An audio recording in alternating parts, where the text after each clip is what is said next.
আমরা যাচ্ছি মেট্রোতে কলকাতা এসপ্লানেড টু হাওড়া। কী করে যাব সব তথ্য তোমাদেরকে দিচ্ছি, চলো দেখি। ধৈর্য ধরে একের পর এক লাইন দিয়ে টিকিট সংগ্রহ করে নেবেন। আমি টিকিট সংগ্রহ করে নিয়েছি এবং ডান দিকে গ্রিন লাইন ধরে সামনের দিকে এগিয়ে চলতে থাকবেন।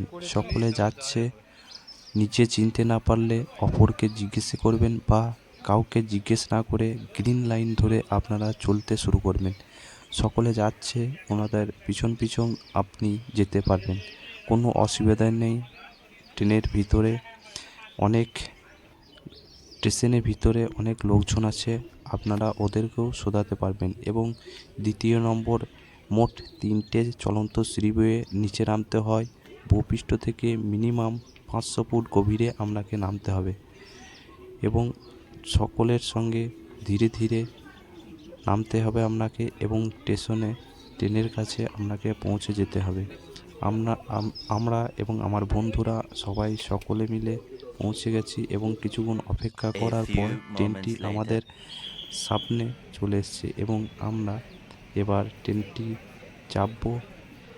ট্রেনে আমরা সকলে অপেক্ষা করছি ট্রেনটি চাপার জন্য। আপনাদেরকে অপেক্ষা করতে হবে। এবার আমরা ট্রেনে উঠছি।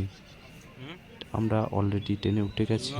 আপনারা দেখতে পাচ্ছেন অনেক লোকজন এখানে বসে পড়েছে। আমি সিট পাইনি, আমি দাঁড়িয়েই ছিলাম এবং দাঁড়ালেও কোনো অসুবিধা নেই।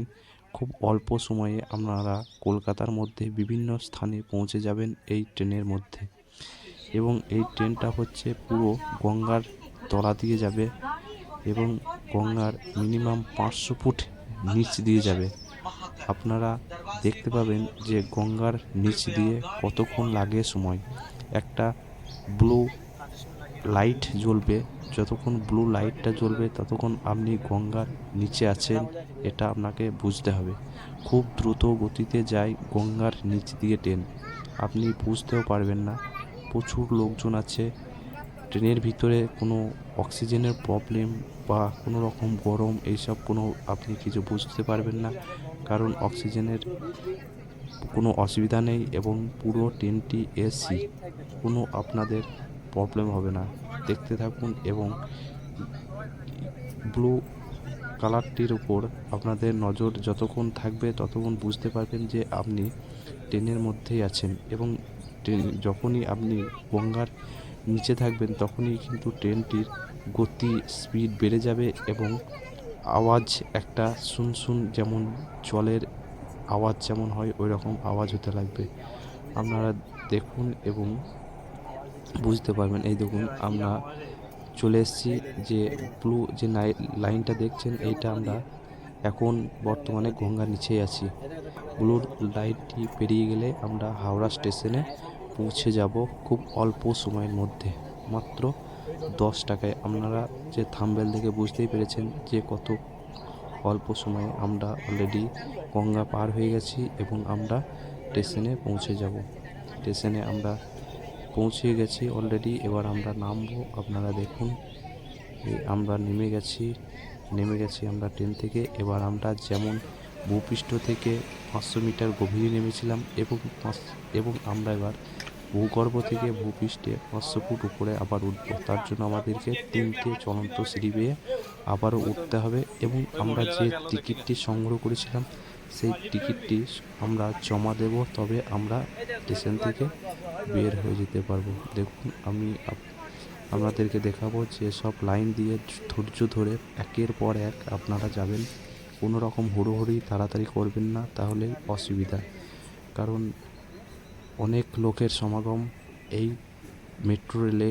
কলকাতা শহর বা পার্শ্ববর্তী সব লোকজনরা যেখান থেকে আসেন এই কলকাতা শহরের ঐতিহ্য দেখার জন্য, মিনিমাম 5 থেকে 7 লাখ লোক রোজ যাওয়া আসা করে এই ট্রেনে। তাই আপনারা ধৈর্য ধরে পরপর আপনারা যাবেন, কোনো রকম হুড়োহুড়ি তাড়াতাড়ি করবেন না।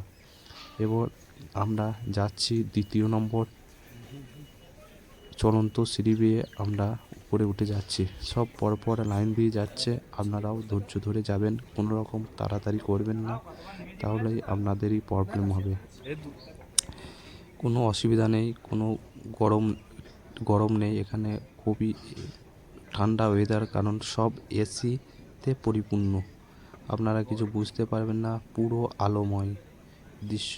আমরা এবার শেষ চলন্তময় সিঁড়ি দিয়ে আমরা যাব। তার আগে আমরা যে টিকিটটা সংগ্রহ করেছিলাম সেই টিকিটটা আগে এখানে জমা দেব, তবে আমরা বাহির পথ দিয়ে বের হতে পারবো। আপনারা দেখুন এবং আপনারাও এই ভিডিওর যে আমি করেছি এই নিয়ম মেনে আপনারা যদি চলেন আপনাদের কোনো অসুবিধা হবে না। আপনারা ভিডিওটি দেখবেন এবং যা যা করণীয় আমি বলেছি সেইগুলো অনুসরণ করবেন, কোনো অসুবিধা হবে না। দেখুন আমি এবার এখানে টিকিটটি জমা দেব, আপনাদেরকে দেখাচ্ছি টিকিটটা। এই দেখুন, এই টিকিটটা যেটা নিয়েছিলাম এই টিকিটটা এখানে জমা দেব, তবেই আমরা বাহির হব। দেখুন আপনারা, এই আমি এখানকে দিয়ে দেবো, কারণ এইখানটায় না দিলে আপনি বের হতে পারবেন না। থ্যাংক ইউ, ধন্যবাদ। এই ভিডিওটি আপনাদের শেয়ার করলাম। আমার চ্যানেলকে সাবস্ক্রাইব করে বেল আইকনটি অন করে রাখবে,